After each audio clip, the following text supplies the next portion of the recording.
Okay, so I'm just going to go through some parts of lesson 10. Just some people seemed like they weren't quite fully understanding. So we're going over expressions involving multiplication, okay? So it says when multiplying two numbers like 5 and 7, we usually write 5 with the x times 7, right? That's a symbol you're most often using. Okay, but there's other ways to show multiplication. So if I was showing a times b, I could write a with the x times b. I could write a with the little dot to represent multiplication times b, or I could do a times b just like that because they're variables. Okay, why would we want to use a form other than the x when variables are used? Okay, if I have a x b, that kind of looks like not a times b, but a times x times b. So we don't want to use this way. Okay, we want to use the dot, or even better, we want to just put the variables next to each other, or the number next to the variable. So hopefully that clears that up a little bit.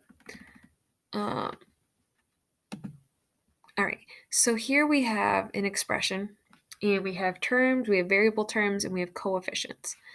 So a term can be a number, it can be a variable, it can be them together. Okay, so each of these is a term. So I'm underlining the terms. Okay, so each of those is a term. A variable term is any terms with a variable in it. So 7g would be a variable term because of that g variable. 8h would be a variable term because it's got h there. 3 would not be a variable term. There's no variable here, it's just the number. Okay, and then finally we have coefficients. A coefficient is a number that you're multiplying times a variable. So 7 is a coefficient because I'm multiplying 7 times g. 8 is a coefficient because I'm multiplying 8 times h. Okay, so again, terms are each of these parts, okay, of the expression. A variable term is any part that has a variable attached to it, and then a coefficient is the number you're multiplying times the variable. Okay, and just again to clarify, this would be 7 times g plus 8 times h plus 3. Okay, so now this is something we did in the video, but the last video, but I'm just gonna redo it again just to kind of really send it home. We're writing each expression using the fewest number of symbols or characters. Okay, so that includes numbers, and we also don't want to be using these x's, okay? So instead of writing 7 times h with the x, because we know that's confusing, we're just gonna write 7h. That means 7 times h, okay? So these mean the same thing. Okay, I have 5 times 3 times b. Well, if I want to write the fewest number of characters, I'm going to multiply out 5 times 3 is 15. Okay, and if I want to write 15 times b, I'm just going to write 15b. That means 15 times b. Okay, I have 2 times 2 times 2. Okay, 2 times 2 times 2 is 8. 8 times a times b would just be 8ab. Okay, I'm going to skip this section because it's just a repeat of what we just did there. Okay, if it says find the product, you know product means the answer to a multiplication problem. So I'm going to multiply, okay, what I can. So I would read this as like 4 times f times 7 times g. And I would multiply what I can. So I can multiply 4 times 7 is 28. Okay, and then I want to say 28 times f times g. Okay, same thing here. I have 3 times 9 is 27. Okay, and then I want to include the variables because I still would have to multiply those out. D, E, Y,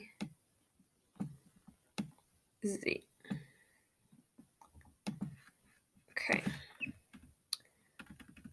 All right, so I'm going to move down to this last section. It says circle the coefficient, box the terms, underline the variable. So I'm going to circle the coefficient in red. So again, the coefficient is the number you're multiplying times a variable. So 12 is a coefficient, 6 is a coefficient because I'm multiplying 6 times c times d. 8 is not a coefficient. Okay, it says box the terms. I'm going to box them in green. Okay, so the terms would be each of these parts that are separated by the plus signs. Okay, and it says underline the variable terms. I'm going to underline the variable terms in blue. Okay, a variable term are any of these terms that have a variable. So 12b is a variable, 6 times c times d, that's a variable term. Okay, we're going to go through this again with this problem here. So my coefficient would be 15 and 7, two coefficients here. My terms would be 15d, 7g, and then my variable terms, okay, both of these have variables, so they're both variable terms. Okay, so which of these, okay, are the coefficients here? Okay, 4 is a coefficient, 3 is a coefficient. So I'm circling those. I'm going to put a box around all the terms. So 17 is a term, 4p is a term, 3n is a term. Okay, and I'm going to underline my variable terms. Okay, so 17, no variable here. I'm going to underline 4p and 3n. Okay, so today we're just going to practice finding the coefficient in terms. If you have any questions, please send me a message on Google Hangouts. I am happy to help you.